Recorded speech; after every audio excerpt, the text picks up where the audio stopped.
तर यंदाची स्पर्धा काहीशा गोंधळामुळे गाजलेली पाहायला मिळाली। यापूर्वीच्या सामन्यात देखील पृथ्वीराज मोहोळ विरुद्ध पृथ्वीराज राक्षे पृथ्वीराज मोहोळ विरुद्ध शिवराज राक्षे यांच्यामध्ये तो सामना पार पडलेला होता। त्या सामन्यामध्ये देखील मोठा गोंधळ पाहायला मिळाला आणि आताही अंतिम सामन्यामध्ये काहीशा गोंधळानंतर महेंद्र गायकवाडनं मैदान सोडलं आणि त्यामुळेच रेफरींनी पंचांनी पृथ्वीराज मोहोळला विजय घोषित केलेला आहे। तर पृथ्वीराज मोहोळ यंदाचा महाराष्ट्र केसरी ठरलेला आहे।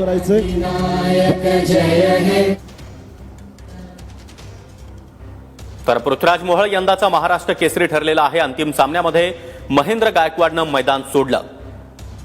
2 विरुद्ध 1 असे गुणफलकावर आपल्याला पाहायला मिळालेले होते, मात्र काहीशा गोंधळानंतर महेंद्र गायकवाडनं मैदान सोडलं आणि पंचांनी पृथ्वीराज मोहोळला विजेता घोषित केलेला आहे। त्यामुळे यंदाचा महाराष्ट्र केसरीचा खिताब पटकावणारा पृथ्वीराज मोहोळ हा कुस्तीपटू ठरला।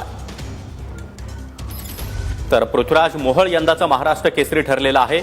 या विजयानंतर त्याच्या समर्थकांनी त्याच्या सहकाऱ्यांनी कुस्तीच्या मैदानावर त्याला खांद्यावर घेऊन एक फेरी मारली आहे। पृथ्वीराज मोहोळच्या प्रशिक्षकांना देखील खांद्यावर घेतलं गेलं आणि मोठा जल्लोष या ठिकाणी करण्यात आला। तर पृथ्वीराज मोहोळ हा महाराष्ट्र केसरी कुस्ती स्पर्धेचा विजेता ठरलेला आहे।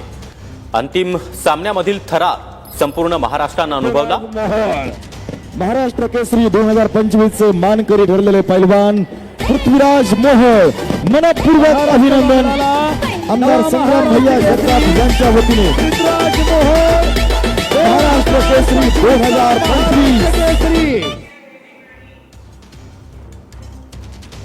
तर महाराष्ट्र केसरी 2025 ठरलेला आहे पृथ्वीराज मोहोळ। पुण्याच्या पृथ्वीराज मोहोळनं अंतिम सामन्यामध्ये बाजी मारली आहे। त्यानं महेंद्र गायकवाड सोलापूरचा पैलवान त्याला चितपट केलं आणि या मोठ्या विजयानंतर सर्वच उपस्थित मान्यवरांकडून पृथ्वीराज मोहोळचं अभिनंदन केलं जात आहे। उपस्थितांमध्ये उपमुख्यमंत्री अजित पवार, त्याचबरोबर केंद्रीय सहकार राज्यमंत्री मुरलीधर मोहोळ, इतकंच नाही तर मंत्री राधाकृष्ण विखे पाटील, दत्तामामा भरणे, विधान परिषदेचे सभापती राम शिंदे हे देखील व्यासपीठावर आहेत आणि त्यांच्याकडून पृथ्वीराज मोहोळचा सन्मान केला जातोय। चांदीची गदा आणि थार गाडी असं बक्षीस पृथ्वीराज मोहोळला दिलं जात आहे। तर अजित पवार आणि मुरलीधर मोहोळ यांच्या हस्ते पृथ्वीराज मोहोळला चांदीची गदा देऊन त्याचा सत्कार आणि सन्मान केला जातोय।